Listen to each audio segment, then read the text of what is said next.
ಈಗ ಮುಂದುವರಿಸೋಣ. ಇದರ ಮುಂದುವರೆದ ಭಾಗವನ್ನು ಮುಂದುವರಿಸೋಣ. ನಾವೇ ಮುಂದುವರಿಸುವುದರಿಂದ ಅದು ಮತ್ತೆ ಮಧ್ಯದಲ್ಲಿ ಡಿಸ್ಟರ್ಬ್ ಆಗ್ತಕ್ಕಂಥ ಸಂದರ್ಭ ಬರೋದಿಲ್ಲ. ತಾಂತ್ರಿಕ ಕಾರಣಕ್ಕೋಸ್ಕರ ಇದನ್ನು ಮುಂದುವರಿಸಿದ್ದೇನೆ.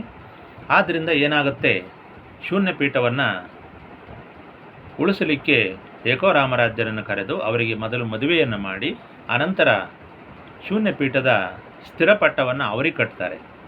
ಅನಂತರ ಶೂನ್ಯ ಪೀಠದ ಚರಪಟ್ಟವನ್ನು ನಿರಂಜನ ಗಣೇಶ್ವರ ಅಂತಕ್ಕಂಥ ಶಿಷ್ಯ ಒಬ್ಬ ಶ್ರೀಶೈಲದಲ್ಲಿದ್ದ ರೇವಣಸಿದ್ಧರ ಶಿಷ್ಯ ಆತ, ಅವನನ್ನು ಕರೆದು ಇಲ್ಲಿ ಚಿತ್ತಾರಾಧ್ಯರು ಅಂತಕ್ಕಂಥವ್ರು ಬಹಳ ತಪಸ್ಸುಗಳಾಗಿರ್ತಾರೆ, ಈಗಿನ ಹಳೆಬೀಡು ಪ್ರಾಂತ್ಯ ಇತ್ಯಾದಿ ಪ್ರಾಂತ್ಯ ಅಂತ ಚರಿತ್ರೆಯಲ್ಲಿ ಬಂದಿದೆ. ಅಲ್ಲಿ ಕರೆದು ಅವರಿಗೆ ಆ ಒಂದು ಪಟ್ಟವನ್ನು ಕಟ್ತಾರೆ. ಯಾವ ಪಟ್ಟ ಅಂತ ಅದರಲ್ಲಿ ನಿರ್ದಿಷ್ಟವಾಗಿ ಹೇಳಿದ್ರು ಕೂಡ ಆ ಪಟ್ಟ ಈ ಒಂದು ಚಂಪಾರಣ್ಯ ಮಠದ ಈ ಏಕೋ ರಾಮರಾಧ್ಯರಿಗೆ ಪಟ್ಟ ಕಟ್ಟಿದ ಮೇಲೆ, ಮದುವೆಯನ್ನು ಮಾಡಿ ಪಟ್ಟ ಮಾಡಿದ ಮೇಲೆ ಅವರನ್ನು ಕೇದಾರಪೇಟೆಗೆ ಕಳಿಸ್ತಾರೆ. ಯಾಕೆ ಕಳಿಸ್ತಾರೆ ಅಂತಂದರೆ, ಕೇದಾರಪೇಟೆ ಹಿಂದೆ ನಿರಂಜನ ಶೂನ್ಯಪೀಠವಾಗಿತ್ತು, ಈ ಕಾರಣಕ್ಕಾಗಿ ಅವರನ್ನು ಅಲ್ಲಿ ಕಳಿಸ್ತಾರೆ. ಅನಂತರ ಏನಾಗುತ್ತೆ, ಇಲ್ಲಿ ಈ ಚಂಪಾರಣ್ಯ ಮಠದಲ್ಲಿ ಖಾಲಿ ಉಳಿದಿದ್ದಂಥ ಒಂದು ಜಾಗಕ್ಕೆ ಈ ಮಲ್ಲಿಕಾರ್ಜುನ ಚಿತ್ತಾರಾಧ್ಯರನ್ನು ಪಟ್ಟವನ್ನು ಮಾಡ್ತಾರೆ.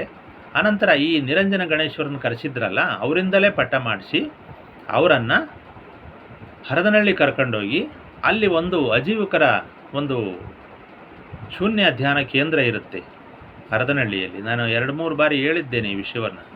ಹರದನಹಳ್ಳಿಯ ಗೋಸಲ ಮಠ ಮತ್ತು ಸೊಗಲಗುಡ್ಡ ಮತ್ತು ಸವದತ್ತಿ ಮತ್ತು ಕೋಲಾರ ಜಿಲ್ಲೆಯ ಒಂದು ಭಾಗ, ಯಾವುದೋ ಒಂದು ಪ್ರದೇಶ, ಇಂಥ ಪ್ರದೇಶಗಳಲ್ಲಿ ಅಜೀವಿಕರ ಶೂನ್ಯ ಧ್ಯಾನ ಕೇಂದ್ರ ಇದ್ದವು.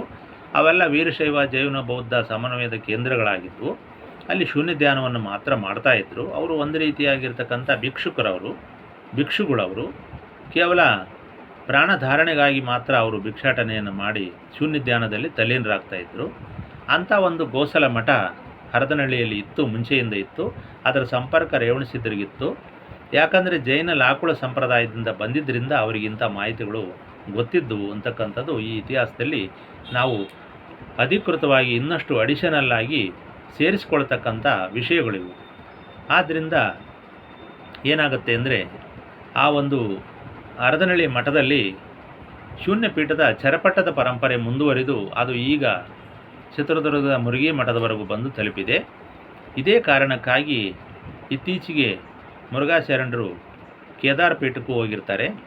ತಮ್ಮ ಚಿತ್ರದುರ್ಗದ ಮಠದ ಮೂಲ ದ್ರಾಕ್ಷಾರಾಮ ಲಿಂಗೋದ್ಭವರು ಅಂತ ಇತಿಹಾಸದಲ್ಲಿ ಸ್ಪಷ್ಟವಾಗಿ ಅವರ ಮಠದ ಇತಿಹಾಸದಲ್ಲೇ ಬರೆದಿರುವುದರಿಂದ, ಮತ್ತು ಬೆಂಗಳೂರಿನ ಗಂಜಾಂ ಮಠದ ಒಂದು ದಾಖಲೆಯಲ್ಲೂ ಕೂಡ ಅವರ ಶಾಖಾ ಮಠವಾಗಿರ್ತಕ್ಕಂಥ ಗಂಜಾಂ ಮಠದ ದಾಖಲೆಯಲ್ಲೂ ಕೂಡ ಅದು ನಮೂದಾಗಿರುವುದರಿಂದ, ಇದೇ ವಿಷಯದ ಬಗ್ಗೆ ಸಂಶೋಧನೆಯನ್ನು ಮಾಡಿ ಡಾಕ್ಟರ್ BC ವೀರಪ್ಪ ಅಂತಕ್ಕಂಥ ಒಬ್ಬರು ಸಂಶೋಧಕರು, ಹಿರಿಯ ಸಂಶೋಧಕರು ನನಗಿಂತ ಮೊದಲು ಬೆಂಗಳೂರಿನ ನಗರದ ವೀರಶೈವ ಮಠಗಳು ಅಂತಕ್ಕಂಥ ಒಂದು ಗ್ರಂಥವನ್ನು ತಮ್ಮ PhD ಪ್ರಧಾನಕ್ಕಾಗಿ ಅವರು ಸಲ್ಲಿಸಿದ್ರು. ಅದರ ಮಾರ್ಗದರ್ಶಕರಾಗಿ ಚಿದಾನಂದ ಮೂರ್ತಿಯವರಿದ್ದರು, ಗುರು ಚನ್ನಬಸಪ್ಪ ಇವರೆಲ್ಲ ಇದ್ದರು. ನಾನು ಕೂಡ ಆ ಸಮಾರಂಭಕ್ಕೆ ಹೋಗಿದ್ದೆ ಅಂತಕ್ಕಂಥದ್ದನ್ನು ಹೇಳಿದ್ದೇನೆ. ಆ ಗ್ರಂಥವನ್ನು ಕೊಂಡುಕೊಂಡಾಗ ಅದರಲ್ಲಿ ಒಂದು ಪ್ರಶ್ನೆ ಇತ್ತು. BC ವೀರಪ್ಪನವರು ಒಂದು ಪ್ರಶ್ನೆ ಹಾಕಿದ್ರು, ಚಿತ್ರದುರ್ಗ ಮುರುಘಾ ಮಠದ ಮೂಲ ದ್ರಾಕ್ಷಾರಾಮ ಲಿಂಗೋದ್ಭವರಾದದ್ದು ಹೇಗೆ ಅಂತಕ್ಕಂಥ ಪ್ರಶ್ನೆಯನ್ನು ಹಾಕಿದ್ರು. ಆ ಪ್ರಶ್ನೆಯನ್ನು ನಾನು ಬಹಳ ಆಶ್ಚರ್ಯದಿಂದ ನೋಡಿ ಆ ಪ್ರಶ್ನೆಯನ್ನು ನನ್ನ ಸಂವಿಧಾನದ ವಸ್ತು ವಿಷಯವಾಗಿ ಆರಿಸಿಕೊಂಡು ಅದನ್ನು ಸಂಶೋಧನೆ ಮಾಡಿದಾಗ ಈಗ ನಾನು ಹೇಳಿರ್ತಕ್ಕಂಥ ಎಲ್ಲ ವಿಷಯಗಳು ಕೂಡ ಅದರಲ್ಲಿ ಬಂದವು. ಆಗ ಆ ಸಂಶೋಧನೆ ಪರಿಪೂರ್ಣವಾಯಿತು. ಹೇಗೆ ಶೂನ್ಯಪೀಠ ಯಾವುದು, ಪಂಚಪೀಠ ಯಾವುದು, ವೈರಾಗ್ಯ ಪೀಠ ಯಾವುದು, ವಿರಕ್ತ ಪೀಠ ಯಾವುದು, ಇವೆಲ್ಲವೂ ಕೂಡ ಈ ಸಂಶೋಧನೆಯಲ್ಲಿ ಬಂದಿದ್ದಾವೆ. ಅದೇ ವಿಷಯವನ್ನು ನಾನು ನಿಮಗೆ ಹೇಳಿದ್ದೇನೆ. ಇಂಥ ವಿಷಯಗಳನ್ನು ನಿಮಗೆ ಬಹುಶಃ ಮುಂದೆ ಆಗಲಿ ಹಿಂದೆ ಆಗಲಿ ಯಾರೂ ಹೇಳಲಿಕ್ಕೆ ಸಾಧ್ಯವಿಲ್ಲ ಅಂತ ನನ್ನ ಭಾವನೆ. ಅಂತೂ ಈ ಶೂನ್ಯಪೀಠದ ಚರಪಟ್ಟ ಹಂಗೆ ಉಳ್ಕೊಂಡು ಆ ಕಡೆಯಿಂದ ಸಿದ್ಧಲಿಂಗೇಶ್ವರಿಂದ, ಗೋಸಲ ಚನ್ನಬಸವೇಶ್ವರಿಂದ, ಗುಬ್ಬಿ, ಗುಮ್ಮಳಾಪುರ ಎಲ್ಲ ಕಡೆ ಸಂಚಾರ ಮಾಡಿ ಹರಪನಹಳ್ಳಿಗೆ ಬಂದು ಅಲ್ಲಿ ತೆಗ್ಗಿನ ಮಠದ ಹತ್ರ ಇರತಕ್ಕಂಥ ಹಳೆ ಮಠದಲ್ಲಿ ಕಟ್ಟಿಗೆಹಳ್ಳಿ ಸಿದ್ಧಲಿಂಗರಿಂದ ಬೆಳೆದು, ಅನಂತರ ಶಿವಗಂಗೆಯಲ್ಲಿರ್ತಕ್ಕಂಥ ಮಹಾದೇವಮ್ಮ ಮತ್ತು ಮಲ್ಲಿಕಾರ್ಜುನ ಅಂತ ದಂಪತಿಗಳ ಪುತ್ರನಾಗಿರ್ತಕ್ಕಂಥ ಚೀಲಾಳ ಸ್ವಾಮಿಯನ್ನು ಅಲ್ಲಿ ಪಟ್ಟ ಕಟ್ಟಲಿಕ್ಕೆ ಹೋದಾಗ ಇವನು ಗುರುಪರಂಪರೆಯವನು ಅಂತ ಅಲ್ಲಿ ಸಮಯ ಭೇದಗಳಾಗಿ ನಮಗೆ ಪಟ್ಟ ಕಟ್ಟಲಿಲ್ಲ ಅಂಥೇಳಿ 4 ಸಮಯ ಭೇದಗಳಾಗಿ, ಅದರಲ್ಲಿ ಈಗಿನ ಚಿತ್ರದುರ್ಗ ಮಠವೂ ಒಂದು, ಕೆಂಪಿನ ಸಮಯದ ಮಠವೂ ಒಂದು, ಬೇಲಿಮಠ ಮತ್ತು ಸಂಪಾದನೆಯ ಸಮಯ ಮಠದವು ಒಂದು, ಈಗಿರ್ತಕ್ಕಂಥ ಕೊಳದ ಮಠ ಮತ್ತು ಇನ್ನೊಂದು ಚೀಲಾಳ ಸಮಯವೂ ಒಂದು. ಆ ಚೀಲಾಳ ಸಮಯದ ಮಠ ಗದಗಿನ ತೋಟದಾರಿ ಮಠದ ಮೂಲ. ಹೀಗೆಲ್ಲ ಸಮಯ ಭೇದಗಳಾಗಿ ಹರಪನಹಳ್ಳಿಯಲ್ಲಿ ಉಳಿದಿರತಕ್ಕಂಥ ಒಬ್ಬ ಶಿಷ್ಯ ಕೊನೆಗೆ ಚಿತ್ರದುರ್ಗಕ್ಕೆ ಬಂದು ಅಲ್ಲಿ ಮೊದಲು ಹರಪನಹಳ್ಳಿಯ ಪಾಳೆಗಾರರಿಂದ ಹರಪನಹಳ್ಳಿ ಪಾಳೆಗಾರರ ಆಶ್ರಯವನ್ನು ಒಬ್ಬ ಪಡೆದ. ಅವರಿಬ್ಬರಿಗೂ ವೈಮನಸ್ಯ ಬಂದು ಮತ್ತೆಲ್ಲರೂ ಕೂಡ ಸಮಯ ಭೇದಗಳಾಗಿ ಸಂಪಾದನೆ ಸಿದ್ದವೀರೇಶ್ವರರು ಅಂತೇಳಿ ಈಗಿನ ಅಗಲವಾಡಿಯಲ್ಲಿ ಒಂದು ಮಠವಾಯಿತು, ಒಂಟಮುರಿಯಲ್ಲಿ ಒಂದು ಮಠವಾಯಿತು, ಮತ್ತು ಯಸಳೂರಿನಲ್ಲಿ ಒಂದು ಮಠವಾಯಿತು. ಹೀಗೆ ಮತ್ತು ಚಿತ್ರದುರ್ಗದಲ್ಲಿ ಒಂದು ಮಠವಾಯಿತು. ಹೀಗೆ ಸಮಯ ಭೇದಗಳ ಬಗ್ಗೆ ಸಾಕಷ್ಟು ವಿಷಯಗಳಿದ್ದಾವೆ. ಅವುಗಳನ್ನು ನೀವು ಪ್ರತ್ಯೇಕವಾಗಿ ಈಗಿನ ಗ್ರಂಥಗಳಲ್ಲೂ ಕೂಡ ಅಧ್ಯಯನ ಮಾಡಬಹುದು. ಆದರೆ ನನಗೆ ತಿಳಿದಿರತಕ್ಕಂಥ ಮಾಹಿತಿ ಪ್ರಕಾರ, ನಾನು ಮಾಡಿರ್ತಕ್ಕಂಥ ಸಂಶೋಧನೆಯ ಪ್ರಕಾರ ಏನಾಯಿತು, ಶೂನ್ಯಪೀಠ ಏನಾಯಿತು, ಎಲ್ಲಿಗೆ ಬಂದು ನಿಲ್ತು, ಹೇಗೆ ಇವೆಲ್ಲ ಹುಟ್ಟಿದವು ಅಂತಕ್ಕಂಥದ್ದನ್ನು ನಾನು ಸುದೀರ್ಘವಾಗಿ ಅಧ್ಯಯನ ಮಾಡಿ ನಿಮಗೆ ಇಂಥ ಒಂದು ಇತಿಹಾಸವನ್ನು ಕಟ್ಟಿಕೊಟ್ಟಿದ್ದೇನೆ. ಈ ವಿಷಯವನ್ನು ನೀವು ಕೊನೆ ಪಕ್ಷ ನೀವು ತಿಳ್ಕೊಳ್ಳಿಕ್ಕೂ ಕೂಡ ನಿಮಗೆ ಪುರುಸತ್ತಿಲ್ಲ ಅಂದರೆ ನಾವಾದರೂ ಕೂಡ ಏನೂ ಮಾಡಲಿಕ್ಕೆ ಸಾಧ್ಯವಿಲ್ಲ, ಯಾವ ಮಠಪೀಠಗಳು ಕೂಡ ಏನೂ ಮಾಡಲಿಕ್ಕೆ ಸಾಧ್ಯವಿಲ್ಲ. ಅಂತೂ ಏನಾಯಿತು ಅಂತಂದರೆ ಶರಣರ ಶೂನ್ಯಪೀಠದ ಸ್ಥಿರಪಟ್ಟ ಈಗಿನ ಕೇದಾರ ಪೀಠದಲ್ಲಿ ಐಕ್ಯವಾಯಿತು. ಆದ್ದರಿಂದ ಅದು ವೈರಾಗ್ಯ ಪೀಠವು, ಪಂಚಪೀಠದ ವೈರಾಗ್ಯ ಪೀಠವನ್ನೇ ಅಲ್ಲಿ ಒಂದು ಈ ಏಕೋರಾಮರಾಧ್ಯರನಲ್ಲಿ ಕಳಿಸಿದ್ರಿಂದ ಅದು ಸ್ಥಿರಪಟ್ಟವಾಯಿತು. ಚರಪಟ್ಟ ಹೀಗೆ ಬೆಳ್ಕೊಂಡು ಈಗ ಈ ಕಡೆ ಚಿತ್ರದುರ್ಗಕ್ಕೆ ಬಂದು ನಿಲ್ತು. ಪಕ್ಕದಲ್ಲಿರ್ತಕ್ಕಂಥ ರಾಮಗಿರಿ ಕ್ಷೇತ್ರದ ರಾಮಗಿರಿ ಕರಿಸಿದ್ದೇಶ್ವರರ ಸಹೋದರರಾಗಿರ್ತಕ್ಕಂಥ ಬೋಳದೇವರು ಸಿದ್ಧಲಿಂಗೇಶ್ವರ ಶಿಷ್ಯರಾದರು.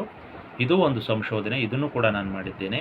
ಮತ್ತು ರಾಮಗಿರಿ ಕರಿಸಿದ್ದೇಶ್ವರರ ಬಗ್ಗೆಯೂ ಸಂಶೋಧನೆ ಮಾಡಿದ್ದೇನೆ. ಅಲ್ಲಿರ್ತಕ್ಕಂಥ ಸುತ್ತಲಿನ ಗ್ರಾಮಗಳು, ಅವರು ಹುಟ್ಟಿರ್ತಕ್ಕಂಥ ಮೂಲ ಗ್ರಾಮ ಸಂಶೋಧನೆ ಮಾಡಿದ್ದೇನೆ. ಯಾಕಂತಂದರೆ ಈ ವಿಷಯದ ಬಗ್ಗೆ ನನಗೆ ಬಹಳ ಮಾಹಿತಿ ಹಿಂದಿನಿಂದಲೂ ಇತ್ತು. ಈ ರಾಮಗಿರಿ ಕರಿಸಿದ್ದೇಶ್ವರರ ತಾಯಿಯವರು ಇದೇ ನಮ್ಮ ಹೆಬ್ಬಳ್ಳಿ, ಹೊಸದುರ್ಗ ತಾಲೂಕಿನ, ಚಿತ್ರದುರ್ಗ ಜಿಲ್ಲೆ ಹೊಸದುರ್ಗ ತಾಲೂಕಿನ ಹೆಬ್ಬಳ್ಳಿ ಗ್ರಾಮದ ಪಂಚಮಠ ಜಂಗಮ ಮಠದ ಕನ್ಯೆಯಾಗಿರ್ತಾರೆ. ಅಲ್ಲಿಂದ ಹೆಣ್ಣನ್ನು ಕೊಟ್ಟಿದ್ದರಿಂದ ಅಲ್ಲಿ 4 ಜನ ಮಕ್ಕಳು ಹುಡ್ತಾರೆ. ಅವರಲ್ಲಿ ರಾಮಗಿರಿ ದೇವರು, ಬೋಳದೇವರು, ಕರಿಸಿದ್ದೇವರು, ನಿರ್ಮಾಣ ದೇವರು ಅಂತೇಳಿ 4 ಜನ ಮಕ್ಕಳಿರ್ತಾರೆ. ಅವರ ತಂದೆ ಹೆಸರು ಸದಾಶಿವ ರಾಮರುದ್ರಯ್ಯ ಅಂತಿದೆ. ಅವರು ಏಕೋರಾಮ ಗೋತ್ರದ, ಜಗದ್ಗುರು ಗೋತ್ರದ ಜಂಗಮರಾಗಿರ್ತಾರೆ. ಅವರ ಪರಂಪರೆ ಈಗಲೂ ಕೂಡ ಅಲ್ಲಿ ಪಕ್ಕದಲ್ಲಿರ್ತಕ್ಕಂಥ ಗುಣಸಮುದ್ರ, ವದಿಗೆರೆ ಇತ್ಯಾದಿ ಊರುಗಳಲ್ಲಿ, ಬಾಗೂರು, ಶೆಟ್ಟಿಹಳ್ಳಿ ಇಂತಕ್ಕಂಥ ಬೇರೆ ಬೇರೆ ಬುಕ್ಕಾಂಬುದಿ ಇಂಥ ಗ್ರಾಮದಲ್ಲಿ ಈಗಲೂ ಕೂಡ ಅವರಿದ್ದಾರೆ. ಅವರ ಜಂಗಮರ ಒಂದು ವಂಶ ಮುಂದುವರೆದಿದೆ. ಆನಿವಾಳ ಇಂಥ ಗ್ರಾಮಗಳಲ್ಲಿ ಅವರೆಲ್ಲ ಇದ್ದಾರೆ. ಅವರು ಈಗಲೂ ಕೂಡ ನಮಗೆ ಹಿಂದಿನಿಂದಲೂ ಕೂಡ ನಾವು ರಕ್ತ ಸಂಬಂಧವನ್ನು ಮಾಡಿಕೊಂಡೇ ಬಂದಿದ್ದೇವೆ. ಮತ್ತು ನಮ್ಮ ಹೆಬ್ಬಳ್ಳಿ ಮಠದಿಂದ ದೊಡ್ಡ ಸಿದ್ದಯ್ಯ ಮತ್ತು ಸಣ್ಣ ಸಿದ್ದಯ್ಯ ಅಂತಕ್ಕಂಥ ಇಬ್ಬರು ಶಿವಾಚಾರ್ಯರು, ಮತ್ತು ಹೊಸದುರ್ಗ ತಾಲೂಕಿನ ಮಧುರೆ ಗ್ರಾಮದಲ್ಲಿ ಇದ್ದಂಥ ಒಬ್ಬರು ಸಿದ್ದೇಶ್ವರ ಶಿವಾಚಾರ್ಯರು, ಸಿದ್ದಯ್ಯ ಅಂತಕ್ಕಂಥವರು, ಈ 3 ಜನ ಸಿದ್ಧತ್ರಯರು ಕೂಡ ಶಿವಾಚಾರ್ಯರಾಗಿ ಹೆಬ್ಬಳ್ಳಿ ಮಠದಲ್ಲಿ ಬಹಳ ಕಾಲ ಇದ್ದರು. ಅಲ್ಲೇ ಅವರು ಗದ್ದಿಗಳಿದ್ದಾವೆ. ಆದರೆ ಕಾರಣಾಂತರದಿಂದ ಅಥವಾ ಇದೇ ಇವತ್ತಿನ ಜನಗಳ ಮನೋದೌರ್ಬಲ್ಯದಿಂದ ಇತಿಹಾಸವನ್ನು ಕಾಳಜಿ ವಹಿಸಿ ಉಳಿಸ್ತಕ್ಕಂಥ ಒಂದು ಪ್ರಜ್ಞೆ ಇಲ್ಲದಿದ್ದರಿಂದ ಆ ಮಠ ಇವತ್ತು 8 ಕಂಬದ ಮಠ ಅಂತ ಇತ್ತು, ಐತಿಹಾಸಿಕವಾದ್ದು. ಅದು ಯಡೆಯೂರು ಸಿದ್ಧಲಿಂಗೇಶ್ವರರು ಮತ್ತು ರಾಮಗಿರಿ ಕರಿಸಿದ್ದೇಶ್ವರರೊಡನೆ ವೀರಶೈವ ಧರ್ಮ ಪ್ರಸಾರ ಮಾಡಿರ್ತಕ್ಕಂಥ ಸಿದ್ಧತ್ರಯರ ಗದ್ದಿಗೆಗಳು. ಅವರು ಈಗಿನ ವನವಳ್ಳಿ ಮಠದಲ್ಲೂ ಕೂಡ ರಾಮಗಿರಿ ಕರಿಸಿದ್ದೇಶ್ವರ ಜೊತೆ ಇದ್ದರು. ನಂತರ ಹಂಪೆಯ ಬುಕ್ಸಾಗರ ಮಠದಲ್ಲೂ ಕೂಡ ಅವರೆಲ್ಲ ವಾಸ ಮಾಡ್ತಾಯಿದ್ರು. ಶಿವಗಂಗೆ ಇತ್ಯಾದಿ, ಸಿದ್ಧರಬೆಟ್ಟ ಇತ್ಯಾದಿ ಸ್ಥಳಗಳಲ್ಲಿ ಸಂಚಾರವನ್ನು ಮಾಡಿದರು. ಅಂಥ ಒಂದು ಜಂಗಮರ ಪೂರ್ವಾಚಾರ್ಯರ ಪರಂಪರೆಯಿಂದ ಹುಟ್ಟಿ ಬಂದಿರತಕ್ಕಂಥ ನನಗೆ ಈ ಧರ್ಮ ಬುದ್ಧಿ ಬರಬೇಕಾದ್ರೆ ಇವೆಲ್ಲ ಆಶೀರ್ವಾದಗಳೇ ಕಾರಣ, ಅವರ ರಕ್ತ ಸಂಬಂಧಗಳೇ ನನಗೆ ಕಾರಣ ಅಂತಕ್ಕಂಥದ್ದು ನಾನು ಕೂಡ ಅರ್ಥ ಮಾಡಿಕೊಂಡು ಈ ಒಂದು ಬಹಳ ಜವಾಬ್ದಾರಿಯುತವಾಗಿರತಕ್ಕಂಥ ಸಂಶೋಧನೆಯನ್ನು ಮಾಡಿ ನಾನು ವೀರಶೈವ ಧರ್ಮಕ್ಕೆ ನಿಮಗೆ ಕಾಣಿಕೆಯಾಗಿ ನೀಡಿದ್ದೇನೆ. ನನ್ನ ಧರ್ಮ ಋಣವನ್ನು, ಸಮಾಜ ಋಣವನ್ನು, ಪಿತೃ ಋಣವನ್ನು, ಗುರು ಋಣವನ್ನು ನಾನು ಇದರ ಮುಖಾಂತರ ತೀರಿಸಿಕೊಂಡಿದ್ದೇನೆ ಅಂತಕ್ಕಂಥದ್ದು ಬಹಳ ಮಹತ್ವವಾಗಿರ್ತಕ್ಕಂಥ ಅಂಶ. ಅಂತೂ ಹೀಗೆ ಕೇದಾರ ಪೀಠವು ಶೂನ್ಯಪೀಠವಾಗಿತ್ತು. ಇದು ನಿಜವಾದ ಶೂನ್ಯಪೀಠ. ಆದರೆ ಏನಾಯಿತು, ಅಲ್ಲಿಂದ ಆ ಪೀಠ ಶಿಫ್ಟ್ ಆಗಿ ಬಂದಿದ್ದರಿಂದ, ವಲಸೆ ಬಂದಿದ್ದರಿಂದ ಈಗ ಅದು ಕೇದಾರ ಪೀಠ ವೈರಾಗ್ಯ ಪೀಠವಾಗಿ ಉಳಿದಿದೆ. ಆದ್ದರಿಂದ ನಾವು ಈ ಪಂಚಪೀಠಗಳ ಮೇಲೆ ಮತ್ತೊಂದು ಶೂನ್ಯಪೀಠ ಇವತ್ತು ಅವಶ್ಯಕತೆ ಇತ್ತು. ಆದರೆ ಆ ಶೂನ್ಯಪೀಠವನ್ನು ಯಾರೂ ಕೂಡ ನಿರ್ಮಾಣ ಮಾಡಲಿಲ್ಲ.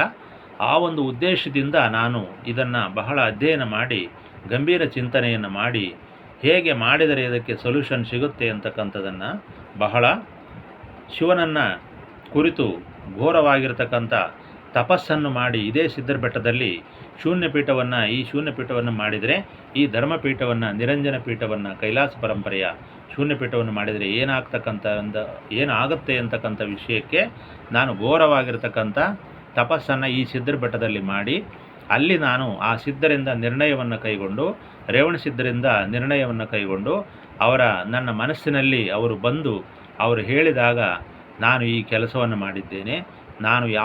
ನಾವು ಯಾವುದೇ ಕಾರಣಕ್ಕೂ ಉದ್ದಟತನದಿಂದ ಈ ಕೆಲಸವನ್ನು ನಾನು ಮಾಡಿಲ್ಲ. ಧರ್ಮಪೀಠ ನಮಗೆ ಪಂಚಪೀಠಗಳಿಗೆ ಮೇಲೆ ಇನ್ನೊಂದು ಶೂನ್ಯಪೀಠ ಬೇಕಿತ್ತು. ಅದು ಈಗ ನನ್ನ ಮುಖಾಂತರ ಅದಾಗಿದೆ. ಇದರಲ್ಲಿ ಯಾವುದೇ ರೀತಿಯಾಗಿರ್ತಕ್ಕಂಥ ತಪ್ಪಿಲ್ಲ. ಪಂಚಪೀಠಗಳಾಗಲಿ ಇತ್ಯಾದಿ ಜಂಗಮರಾಗಲಿ ಇದರ ಬಗ್ಗೆ ಅಸಮಾಧಾನ ವ್ಯಕ್ತಪಡಿಸ್ತಕ್ಕಂಥ ಪ್ರಶ್ನೆಯೇ ಇಲ್ಲ. ಬೇಕಾದರೆ ಇದನ್ನು ಯಾರು ಬೇಕಾದರೂ ಒಬ್ಬ ಪೀಠಾಧಿಪತಿಯನ್ನು ನೇಮಿಸಿಕೊಂಡು ರುದ್ರಮುನಿಗಳು ಏನು ನಮಗೆ ನಿರಂಜನ ಪೀಠಸ್ಥರಾಗಿ ಏನಿದ್ದರೋ ಆ ಪರಂಪರೆಯನ್ನು ನೀವು ಮುಂದುವರಿಸ್ಕೊಂಡು ಹೋಗ್ಬೋದು. ಅದಕ್ಕೋಸ್ಕರ ನಾನು ಈಗಿನ ತ್ರಿಪುರಾಂತಕ ಮಠದಲ್ಲಿ ಏನು ರೇವಣಿಸಿದ್ರಿದ್ದರೋ ಅದು ಶರಣರಿಗೂ ಮೂಲವಾಗಿರತಕ್ಕಂಥ ಅನುಭವ ಮಂಟಪವಾಗಿದ್ದರಿಂದ ಆ ಪರಂಪರೆಯನ್ನು ಮುಂದುವರಿಸಿ ನಾನು ತ್ರಿಪುರಾಂತಕ ಶಿವಾಚಾರ್ಯರು ಅಂತಕ್ಕಂಥ ವಿಧಾನದಿಂದ ಸ್ವಯಂ ನಾನು ಈ ಪೀಠವನ್ನು ಮಾಡಿಕೊಂಡಿದ್ದೇನೆ. ಇದಕ್ಕೆ ಸಮಾಜದ ಮನ್ನಣೆ ಅಥವಾ ಇದಕ್ಕೆ ದೈವ ಮನ್ನಣೆಯಂತೂ ಆಗೋಗಿದೆ. ನಮ್ಮ ಮನೆತನದ ಶಿವಾಚಾರ್ಯರ ಮನ್ನಣೆ ಆಗಿದೆ. ಕರಿಸಿದ್ದೇಶ್ವರರ ಆಶೀರ್ವಾದ ಆಗಿದೆ.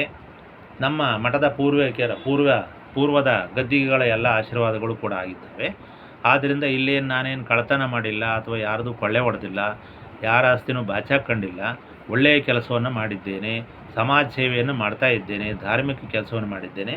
ಆದ್ದರಿಂದ ಈ ಶೂನ್ಯಪೀಠ ಹೀಗೆ ಒಂದು ಸುತ್ತು ನಿರಂತರ ಬಂದು ಚಿತ್ರದುರ್ಗ ಮುರುಘಾ ಮಠದಲ್ಲಿ ಲೀನವಾದಾಗ ಅಲ್ಲಿ ಹತ್ತಿರದಲ್ಲಿರ್ತಕ್ಕಂಥ ರಾಮಗಿರಿಯ ಬೋಳದೇವರು ಆ ಒಂದು ಶೂನ್ಯಪೀಠಕ್ಕೆ ಸಿದ್ಧಲಿಂಗೇಶ್ವರರು ಉತ್ತರಾಧಿಕಾರಿಗಳಿಗೆ ನೇಮಕ ಆಗ್ತಾರೆ. ತನ್ಮೂಲಕ ಮತ್ತೆ ಅವರು ಕೂಡ ಏಕೋರಾಮರಾಧ್ಯ ಗೋತ್ರದ ಜಂಗಮರಾಗಿದ್ದರಿಂದ ಮತ್ತೊಮ್ಮೆ ಚಿತ್ರದುರ್ಗ ಮಠಕ್ಕೆ ಅದರ ಮೂಲ ದ್ರಾಕ್ಷಾರಾಮಲಿಂಗೋದ್ಭವರು ಅಂತ ಮತ್ತೆ ಅಭಿಧಾನ ಬರುತ್ತೆ. ಇವತ್ತು ಕೂಡ ಚಿತ್ರದುರ್ಗ ಮಠದ ಎಲ್ಲ ದಾಖಲೆಗಳಲ್ಲಿ ತಾವು ದ್ರಾಕ್ಷಾರಾಮಲಿಂಗೋದ್ಭವರು ಅಂತಕ್ಕಂಥ ದಾಖಲೆಗಳನ್ನು ನೀವು ಯಾರು ಬೇಕಾದರೂ ನೋಡ್ಬೋದು. ಇನ್ನೂ ಮೇಲಾಗಿ ಬೆಂಗಳೂರಿನ ವೀರಶೈವ ಮಠಗಳು ಅಂತಕ್ಕಂಥ ಪುಸ್ತಕದಲ್ಲಿ ಬೆಂಗಳೂರಿನ ಗಂಜಾಂ ಮಠದ ಮೂಲ ಕೂಡ ಅದರ ಶಾಖೆ ಆದ್ದರಿಂದ ಅಲ್ಲೂ ಕೂಡ ದ್ರಾಕ್ಷಾರಾಮಲಿಂಗೋದ್ಭವರು ಅಂತಕ್ಕಂಥ ಒಕ್ಕಣೆ ಇದೆ. ಇಂಥ ವಿಷಯಗಳು ಸಂಶೋಧನೆ ಆಗಬೇಕಿತ್ತು, ನಾನು ಮಾಡಿದ್ದೇನೆ, ನನಗೆ ಸಮಾಧಾನ ಇದೆ. ಆದ್ದರಿಂದ ಈ ಶೂನ್ಯಪೀಠವನ್ನು ಹೇಗೆ ಸಮರಿಸಿಕೊಳ್ಳಬೇಕು ಅಂತ ವಿಷಯಕ್ಕೆ ನಾನು ಈ ಒಂದು ಎಲ್ಲ ವಿಷಯಗಳನ್ನು ನಾನು ನಿಮಗೆ ಹೇಳಿದ್ದೇನೆ. ಹೀಗಾಗಿ ನಮ್ಮ ಸನಾತನ ಕೈಲಾಸ ಪರಂಪರೆಯ ಜಂಗಮ ಶೂನ್ಯಪೀಠದ ಬಗ್ಗೆ ಯಾವುದೇ ರೀತಿಯಾಗಿರತಕ್ಕಂಥ ಆಧಾರರಹಿತವಾಗಿರತಕ್ಕಂಥ ವಿಷಯ ಇದು ಅಲ್ವೇ ಅಲ್ಲ. ಇದು ಬಹಳ ಗಂಭೀರವಾಗಿರತಕ್ಕಂಥ ವಿಷಯ. ಯಾವುದೋ ಕಾರಣಕ್ಕೆ ಈಗಿನ ಪೀಠಾಚಾರ್ಯರಿಗಾಗಲಿ ಅಥವಾ ನಾನು ಮಾಡಿರ್ತಕ್ಕಂಥ ಈ ಸಂಶೋಧನೆಯ ಬಗ್ಗೆ ಬಹಳ ಜನಗಳಿಗೆ ತಲುಪಿಲ್ಲ. ಆದರೆ ತಲುಪಿಸ್ತಕ್ಕಂಥ ಜವಾಬ್ದಾರಿಯಾದರೂ ಕೂಡ ನಮ್ಮ ಜಂಗಮರ ಮೇಲಿದೆ. ನಾನು ಎಲ್ಲದನ್ನು ನೋಡಿದೆ. ನಿಮಗೆ ಬಂಗಾರವನ್ನು ಮನೆಗೆ ತಂದು ಕೊಟ್ಟರು ಕೂಡ ನೀವು ಕುಳಿತಿರ್ತಕ್ಕಂಥ ಹಿಂದಕ್ಕೆ ಬಿಸಾಕ್ತಕ್ಕಂಥ ಒಂದು ಬುದ್ಧಿ ನಿಮ್ಮಲ್ಲಿದೆ ಅಂತ ನನಗೆ ಸ್ಪಷ್ಟವಾಗಿ ಗೊತ್ತಾಗಿದೆ. ಆದರೆ ಇತಿಹಾಸವನ್ನು ನೀವು ಈ ರೀತಿ ಕಡೆಗಣಿಸಿದ್ರಿಂದ ನಿಮಗೆ ಬಹಳ ನಿಕೃಷ್ಟವಾಗಿರ್ತಕ್ಕಂಥ ಪರಿಸ್ಥಿತಿಗಳನ್ನು ಎದುರಿಸಬೇಕಾಗಿ ಬರುತ್ತೆ. ಆದ್ದರಿಂದ ಮೊದಲು ಇತಿಹಾಸವನ್ನು ಎತ್ತಿಡಿತಕ್ಕಂಥ ಕೆಲಸವನ್ನು ನಾನು ಮಾಡಬೇಕು ಅಂತೇಳಿ ಬಹಳ ಕಷ್ಟಪಟ್ಟು ಬಹಳ ಸಮಯವನ್ನು ಕನಿಷ್ಠ 15 ವರ್ಷಗಳನ್ನು ಈ ಸಂಶೋಧನೆಗೆ ನಾನು ವೇಷಿದ್ದೇನೆ. ನೀವು ನಂಬಬಹುದು ಬಿಡಬಹುದು, ಕನಿಷ್ಠ 15 ವರ್ಷ ನಿರಂತರ ಶ್ರಮದಿಂದ ಈ ಸಂಶೋಧನೆಯನ್ನು ಮಾಡಿದ್ದೇನೆ. ಕೇವಲ ಆದಿಬೀದಿಯ ಕೂಗಾಟದವರಿಗೆ ಉತ್ತರ ಕೊಡ್ತಕ್ಕಂಥ ಸಂಶೋಧನೆ ಇದಲ್ಲವೇ ಅಲ್ಲ. ಮುಂದೆ ಬರತಕ್ಕಂಥ ಎಲ್ಲ ಸಂಶೋಧಕರಿಗೂ ಸವಾಲು ಒಡ್ಡತಕ್ಕಂಥ ಗಂಭೀರ ಸಂಶೋಧನೆ ಇದಾಗಿದೆ. ಇದನ್ನು ಧೀರವಾಣಿಯಿಂದ ಈ ವೀರಪೀಠದ ಒಬ್ಬ ಉತ್ತರಾಧಿಕಾರಿಯಾಗಿ ನಾನು ಹೇಳ್ತಾ ಇದ್ದೇನೆ. ಆದ್ದರಿಂದ ಇದನ್ನು ಯಾರೂ ಕೂಡ ಹಗುರವಾಗಿ ತಗೋಬೇಡಿ. ಬಹಳ ಘನವಾಗಿರತಕ್ಕಂಥ ಸಂಶೋಧನೆ ಇದು. ಈ ಸಂಶೋಧನೆಯನ್ನು ಹಿಂದೆಯೂ ಯಾರೂ ಮಾಡಿಲ್ಲ, ಮುಂದೆಯೂ ಕೂಡ ಮಾಡಲಿಕ್ಕೆ ಸಾಧ್ಯವಿಲ್ಲ. ನಾನು ಮಾಡಿ ಮುಗಿಸಿದ್ದೇನೆ. ಯಾರು ಬೇಕಾದರೂ ಇದಕ್ಕೆ ಸವಾಲೊಡ್ಡಕ್ಕೆ ಬರಲಿ. ನಮ್ಮಲ್ಲೇ ಇರತಕ್ಕಂಥ ಜಂಗಮ ಸಂಶೋಧಕರು ಇತರೆವರೆಗೂ ಇದಕ್ಕೂ ಯಾವ ಸಂಬಂಧ ಇಲ್ಲ. ಅವರದೇ ಗೊತ್ತಿಲ್ಲ. ಅವರನ್ನು ನಾನು ಈ ವಿಷಯಕ್ಕೆ ಬಿಟ್ಕೊಳ್ಳೋದೇ ಇಲ್ಲ ಒಳಗಡೆ. ನಮ್ಮ ಪರಂಪರೆ ನಮಗೆ, ಅವರ ಪರಂಪರೆ ಅವರಿಗೆ. ಆದ್ದರಿಂದ ಇಲ್ಲಿ ಶಿವ ಪ್ರಧಾನವೇ ವಿನಃ ನಮಗೆ ಬಸವ ಪ್ರಧಾನ ಅಲ್ಲ. ಆದ್ದರಿಂದ ಇವತ್ತೇ ತೀರ್ಮಾನ ಆಗಲಿ. ಹಿಂದೆ ನಿನ್ನೆ ದಿವಸದ ಸಾಯಂಕಾಲದ ಒಂದು ಪ್ರವಚನದಲ್ಲೂ ಕೂಡ ನಾನು ಅವರವರೇ ನಾವೇ ಅಂತಕ್ಕಂಥದ್ದನ್ನು ನಾನು ನಿಶ್ಚಯವಾಗಿ ಹೇಳಿದ್ದೇನೆ. ಇದಕ್ಕೋಸ್ಕರವೇ ಜಂಗಮ ಸಂಸ್ಕೃತಿ ಬ್ರಾಹ್ಮಣ ಸಂಸ್ಕೃತಿ ಹಂಗೆ ಮುಂದುವರ್ಕೊಂಡು ಹೋಗಲಿ ಅಂತಕ್ಕಂಥದ್ದನ್ನು ಕೂಡ ಬಹಳ ಗಂಭೀರವಾಣಿಯಿಂದ ಹೇಳಿದ್ದೇನೆ. ಇನ್ನು ಮುಂದೆ ಜಂಗಮರು, ಜೈನರು ಮತ್ತು ವಿಶ್ವಕರ್ಮ ಆರಾಧ್ಯರು ಮತ್ತು ಶೈವ ಸ್ಮಾರ್ತ ಬ್ರಾಹ್ಮಣರು ಇಂಥವ್ರ ಜೊತೆ ನೀವು ವೈವಾಹಿಕ ಸಂಬಂಧಗಳನ್ನು ಖಂಡಿತ ಬೆಳೆಸ್ಬೋದು. ಲಿಂಗವು ಐಚ್ಛಿಕ ಲಿಂಗವನ್ನು ನೀವು ಕೊಡ್ಬೋದು ಅವರಿಗೆ.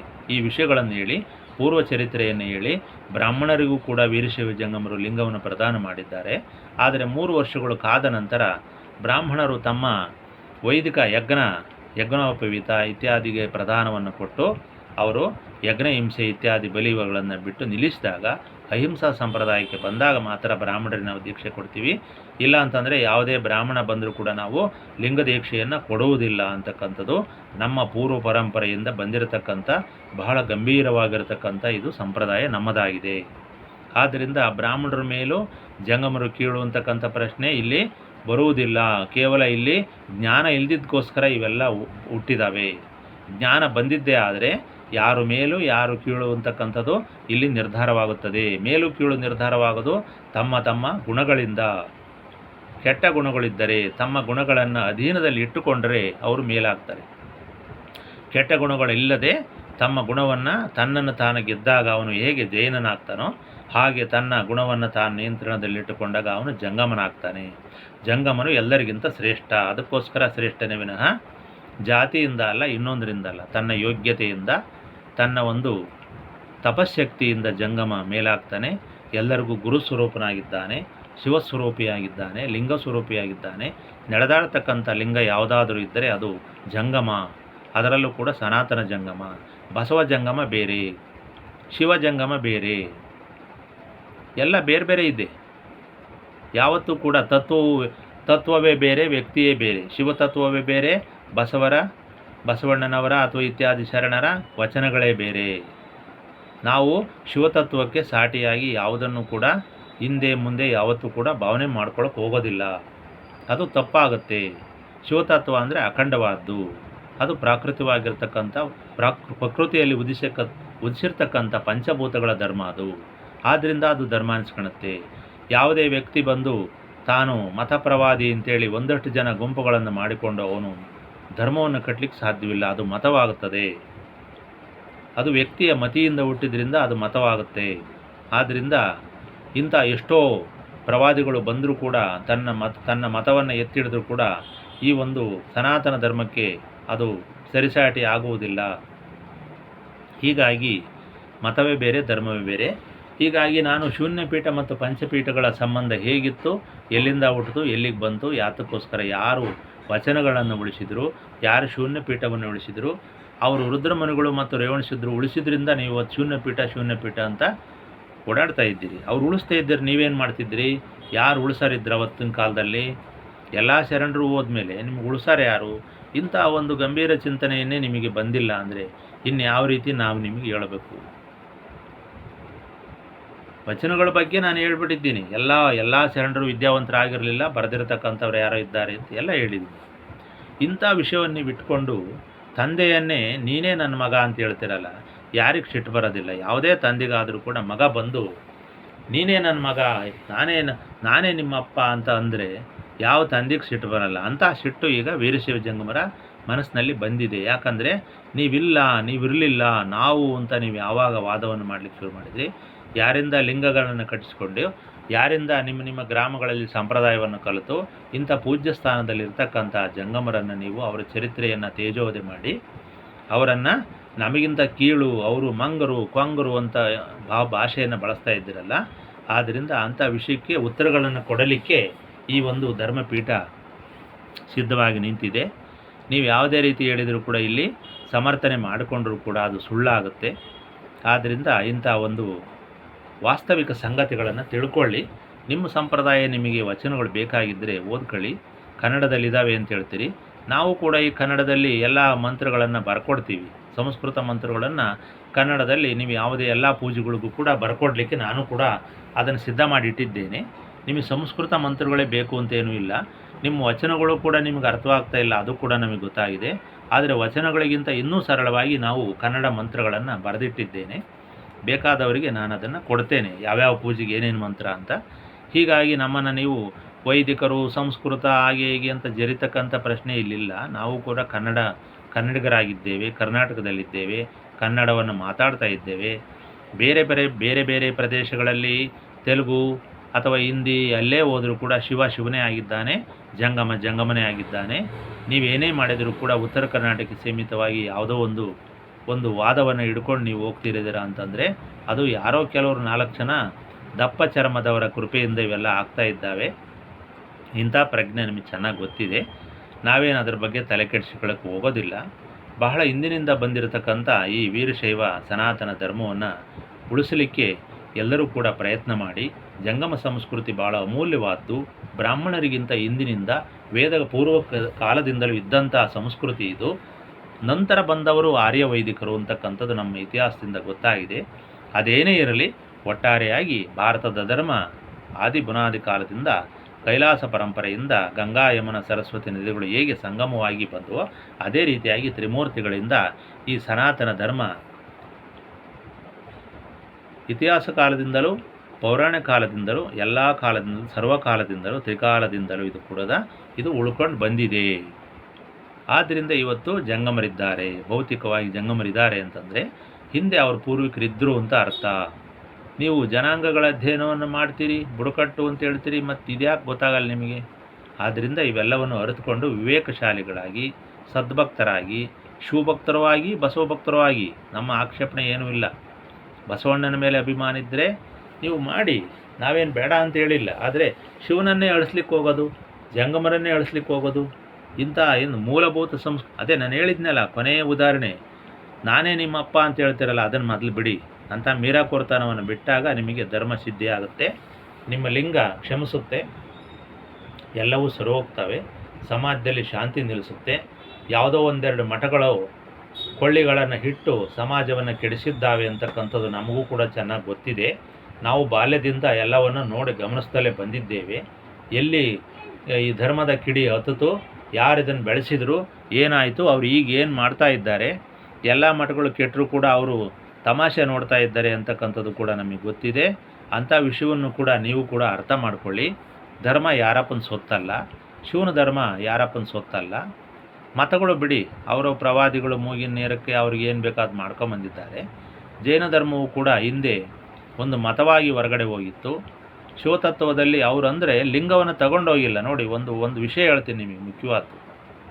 ಜೈನರು ಹೊರಗೆ ಹೋದರೂ ನಾವು ಹೋಗ್ತೀವಿ, ನಾವು ಪ್ರತ್ಯೇಕ ಧರ್ಮ ಮಾಡ್ಕೊತೀವಿ ಅಂತ ಇವತ್ತು ಹೇಳ್ತಾ ಇದ್ದೀರಲ್ಲ, ನಿಮಗೆ ಸರಿಯಾದ ಉತ್ತರ ಹೇಳ್ತೀನಿ ನೋಡಿ.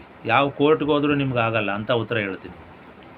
ಜೈನರು ಲಿಂಗ ತಗೊಂಡು ಹೋಗಲಿಲ್ಲ, ಅವರು ಹಾಗೆ ಹೋದ್ರು. ಅವರು ಋಷಭನಾಥನ್ನ ತಮ್ಮ ತೀರ್ಥಂಕರನ್ನಾಗಿ ಮಾಡಿಕೊಂಡು, ಮಾನವ ಪ್ರವಾದಿಯಾಗಿ ಮಾಡಿಕೊಂಡು ಅವ್ರು ಹೊರಗೆ ಹೋದರು. ಆದರೆ ಅವರು ಅಹಿಂಸಾ ಧರ್ಮ ಪಾಲಿಸಿದ್ದಾರೆ.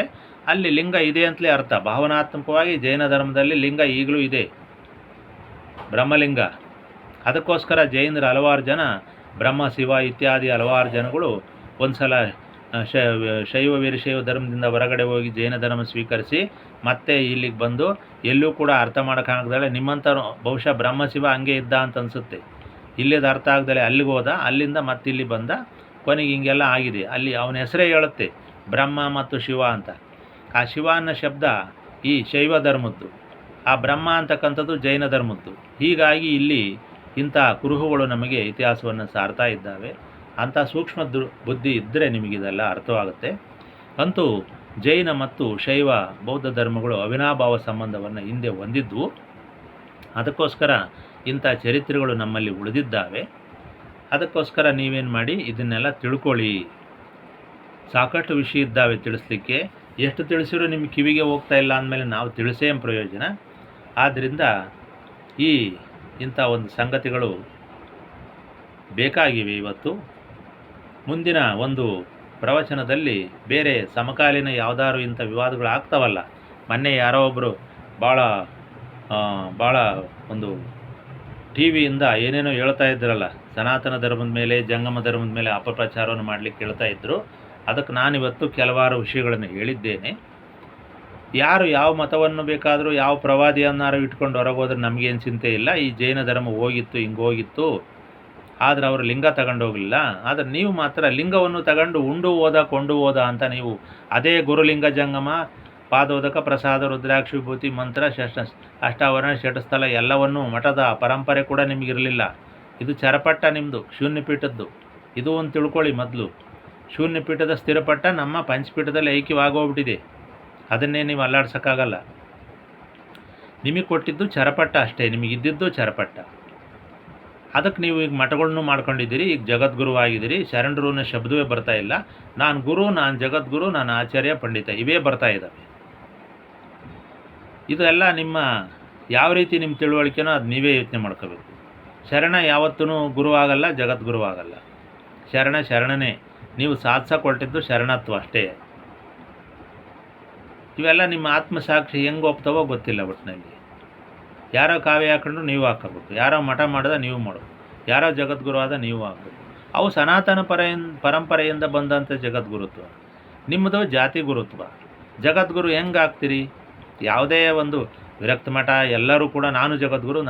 ನೀವು ಇರ್ತಕ್ಕಂಥದ್ದು ಒಂದು ಹಳ್ಳಿಲಿದ್ದೀರಿ, ನೀವು ಜಾತಿಗೆ ಸೀಮಿತವಾಗಿದ್ದೀರಿ. ನೀವು ಹೆಂಗೆ ಜಗದ್ಗುರು ಆಗ್ತೀರಿ ಅಂತಕ್ಕಂಥದ್ದು ಅದು ನಿಮಗೆ ನಿಮ್ಮ ಆತ್ಮವೇ ಹೇಳ್ಬೇಕು ಅದನ್ನು. ಹೀಗೆ ಬೇಕಾದಷ್ಟು ಇಲ್ಲಿ ವಿಪರ್ಯಾಸಗಳು ಇಲ್ಲಿ ನಡೀತಾ ಇದ್ದಾವೆ. ಆದರೂ ಕೂಡ ಜನ ಪಾಪ ಒಪ್ಕೊಂಡು ಸುಮ್ಮನಿದ್ದಾರೆ.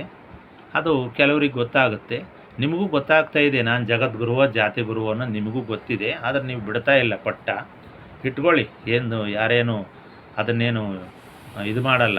ನಿಮ್ಮ ಜಗದ್ಗುರುತ್ವ ಏನು ಕಿತ್ಕೊಳ್ಳಲ್ಲ. ನೀವು 1008 1108 ಏನು ಬೇಕಾದ್ರೂ ಇಟ್ಕೊಂಡು ಮಾಡ್ತಾಯಿರಿ, ನಡೀತಾ ಇದೆ. ಇವತ್ತಿನ ಪ್ರಪಂಚ ಹಂಗೆ ಇದೆ. ಆದ್ದರಿಂದ ಇವತ್ತು ಬೇಕಾಗಿರ್ತಕ್ಕಂಥದ್ದು ಧರ್ಮಶಾಂತಿ ವಿನಃ ಕಿತ್ತಾಟಗಳಲ್ಲ ಅಂತಕ್ಕಂಥದ್ದು ಬಹಳ ಮುಖ್ಯವಾಗಿರ್ತಕ್ಕಂಥ ಸಂಗತಿ. ರಾಜಕೀಯವನ್ನು ಧರ್ಮದಲ್ಲಿ ಬೆರೆಸ್ತಾ ಇದ್ದೀರಿ, ಇದು ದೊಡ್ಡ ತಪ್ಪು. ರಾಜಕೀಯಕ್ಕೂ ಧರ್ಮಕ್ಕೂ ಏನು ಸಂಬಂಧ ಇದೆ? ಅವತ್ತಿನ ಕಾಲದಲ್ಲಿ ಒಬ್ಬ ರಾಜ ಇರ್ತಾ ಇದ್ದ, ಈ ಕಡೆ ಒಬ್ಬ ರಾಜಗುರುಗಳು ಇರ್ತಾಯಿದ್ರು. ರಾಜನ ಮೇಲೆ ರಾಜಗುರು ಇರ್ತಾಯಿದ್ರು. ಇಲ್ಲಿ ರಾಜ ದೊಡ್ಡವನೋ ರಾಜಗುರು ದೊಡ್ಡವನೋ ಯೋಚನೆ ಮಾಡಿ. ಹೀಗೆ ಇಂಥ ರಾಜಗುರುಗಳಾಗಿ ನಮ್ಮ ಜಂಗಮರ ಪೂರ್ವಿಕರು ಇದ್ದರು ಅಂತ ನೀವು ಶಾಸನಗಳಲ್ಲಿ ಇವತ್ತು ಓದ್ತೀರ. ಬಸವ ಪೂರ್ವ ಕಾಲದ 8ನೇ ಶತಮಾನದಿಂದ 10-12ನೇ ಶತಮಾನದ ಶಾಸನಗಳ ತನಕ ಅವು ಸಿಗ್ತಾ ಇದ್ದಾವೆ. 13ನೇ ಶತಮಾನದ ತನಕಲೂ ಸಿಕ್ಕಿದ್ದಾವೆ. ರಾಜಗುರು ದೊಡ್ಡವನು, ರಾಜ ದೊಡ್ಡವನು. ನಿಮಗೇನಾದ್ರು ಸ್ವಲ್ಪನಾರು ಮತಿ ಇದೆಯಾ, ಮಾರ್ಗ ಇದೆಯಾ, ವಿವೇಕ ಇದೆಯಾ, ಜ್ಞಾನ ಇದೆಯಾ? ಅಂಥ ರಾಜಗುರು ಪರಂಪರೆಯಿಂದ ರಾಜನ ಮೇಲ್ಪಟ್ಟಿದ್ದ. ಈಗೇನಾಗ್ತಾ ಇದೆ? ನೀವೇ ಅವ್ರ ಮನೆಗೆ ಹೋಗ್ತೀರಿ. ಏಕೆಂದರೆ ನಡೆಸ್ಬೇಕಲ್ಲ, ಮಠ ನಡೆಸೋಕ್ಕೆ ಶಕ್ತಿ ಬೇಕಲ್ಲ, ಬಿಲ್ಡಿಂಗ್ ಬೇಕಲ್ಲ, ತೋರಿಸ್ಕೋಬೇಕಲ್ಲ. ನಾನು ಬೇರೆ ಮಠಕ್ಕಿಂತ ಏನು ಕಮ್ಮಿನ ತೋರಿಸ್ಬೇಕಲ್ಲ, ಅದಕ್ಕೆ ನೀವೇ ಹೋಗ್ತೀರ. ಅವ್ರು ಬರೋಲ್ಲ. ಅವರು ವ್ಯವಸ್ಥೆಯನ್ನು ಗಟ್ಟಿಯಾಗಿ ಇಟ್ಕೊಂಡಿದ್ದಾರೆ. ಪ್ರಜಾಪ್ರಭುತ್ವ ವ್ಯವಸ್ಥೆಯಲ್ಲಿ ಎಲ್ಲನೂ ಬಂದು ಬೀಳ್ತಾನೆ ಇಲ್ಲಿ ಅಂತ ಅವ್ರಿಗೆ ಗೊತ್ತಿದೆ. ಅದಕ್ಕೆ ನೀವು ಅಡಿಯಾಳಾಗಿದ್ದೀರಿ. ಇವತ್ತಿನ ಕಾಲ ಹಂಗಿದೆ.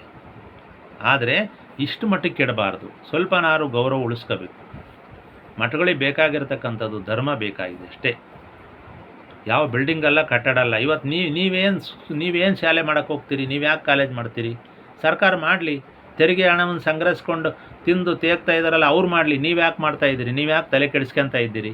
ಮಾಡಲಿ ಸರ್ಕಾರ. ನಾವು ಹಿಂದೆ ಬಿಟ್ಟುಕೊಟ್ವಲ್ಲ ಹಿರೇಮಠಗಳು ಬಿಟ್ಟುಕೊಟ್ವಿ. ಸರ್ಕಾರ ಶಾಲೆ ಆದವು, ನಡೆಸ್ಕೊಳ್ಳಿ ಅವರು. ನಾವು ನಮ್ಮ ತೆರಿಗೆ ಅಲ್ಲಿ ಹೋದ್ಮೇಲೆ, ಸರ್ಕಾರಕ್ಕೆ ಹೋದ್ಮೇಲೆ ಮತ್ತು ನಾವ್ಯಾಕೆ ಹಣ ಹಾಕಿ, ಪ್ರತ್ಯೇಕ ಹಣ ಹಾಕಿ ಕಾಲೇಜ್ ಮಾಡಬೇಕು? ನೀವು ಪ್ರೈವೇಟ್ ಕಾಲೇಜ್ ಮಾಡಿ, ಕ್ಯಾಪಿಟೇಷನ್ ಮಾಡಿ, ನೀವು ದುಡ್ಡು ಮಾಡೋಕ್ಕೋಸ್ಕರ ನೀವು ಮಾಡ್ತಾಯಿದ್ದೀರಿ ಅಂತ ನಿಮಗೂ ಗೊತ್ತಿದೆ, ಎಲ್ಲರಿಗೂ ಗೊತ್ತಿದೆ. ಈ ಕೆಲಸದಿಂದಲೇ ಇವತ್ತು ಹಿಂಗೆಲ್ಲ ಆಗಿರೋದು. ಸರ್ಕಾರಿ ಶಾಲೆಗಳು, ಸರ್ಕಾರಿ ಕಾಲೇಜುಗಳು ಕೆಡಲಿಕ್ಕೆ, ಸರ್ಕಾರಿ ಆಸ್ಪತ್ರೆ ಕೆಡಲಿಕ್ಕೆ, ಸರ್ಕಾರದ ಎಲ್ಲ ವ್ಯವಸ್ಥೆಗಳು ನಿಷ್ಫಲವಾಗೋದಕ್ಕೆ ನೀವೇ ಕಾರಣ. ಇವೆಲ್ಲ ನೈತಿಕ ಹೊಣೆ ನಿಮ್ಮ ಮೇಲೆ ಇದ್ದಾವೆ. ಜಾತಿ ನಿರ್ಮೂಲನೆ ನಿಮ್ಮ ಹೊಣೆಯಲ್ಲಿದೆ. ಯಾರು ಈಗ ಜಾತಿ ಮಠಗಳನ್ನು ಮಾಡಿಕೊಂಡು ಧರ್ಮದ ಮಠಗಳನ್ನು ಧಿಕ್ಕರಿಸಿ ನಮ್ಮ ಮೇಲೆ ಗೂಬೆ ಕೂರಿಸ್ತಾ ಇದ್ದೀರಲ್ಲ, ಅವು ಕೂಡ ನಿಮ್ಮ ಮೇಲೆ ಇದ್ದಾವೆ ಆಪಾದನೆ. ವರ್ಣಾಶ್ರಮಗಳನ್ನು ಅಳಿಸ್ತಕ್ಕಂಥದ್ದು ನಿಮ್ಮ ಕೈಲೇ ಇದೆ. ಇಂಥ ಬಹಳ ಮುಖ್ಯವಾಗಿರ್ತಕ್ಕಂಥ ನೈಜ ವಾಸ್ತವಿಕ ಸಂಗತಿಗಳನ್ನು ಎತ್ತಿ ನಿಮಗೆ ತೋರಿಸಿದ್ದೇನೆ.